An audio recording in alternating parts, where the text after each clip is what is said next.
શું નામ છે સર તમારું? જયપ્રકાશ પટેલ. અચ્છા, તો સર આજે અહીંયા એક્ટિવિટી ચાલી રહી છે સરસ મજાની. લોકો અહીંયા પોતે બધાને એક્સપોઝર મળી રહ્યું છે, લોકોના હોરાઇઝન ખોલી રહ્યા છે. તો આના પાછળનો આઈડિયા શું હતો તમારો?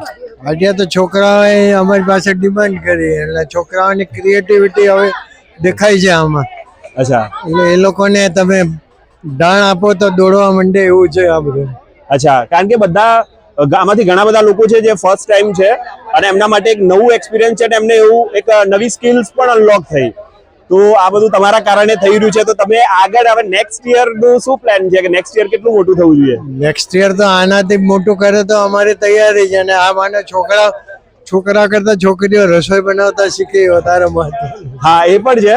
અને લોકો આમાંથી બહુ જ બધી છોકરીઓ એવું કહે છે કે આ તો અમને ખબર નથી કે આટલું સારું એક દિવસમાં અગર આપણે કમાઈ શકતા હોય તો આને બહાર પ્રોફેશનલી કરીએ તો આને બહુ નેક્સ્ટ લેવલ સ્કેલ અપ કરી શકીએ. કરી શકાય. અને હજી આ લોકોએ મોટા પાયે કરવું હોય તો અમારી તૈયારી છે. અચ્છા, અને તમારી આમાંથી કઈ ફેવરેટ વસ્તુ તમને લાગી? ના, હજી તો ચા થી ચાલુ થયો છે. Okay, nice sir, thank you.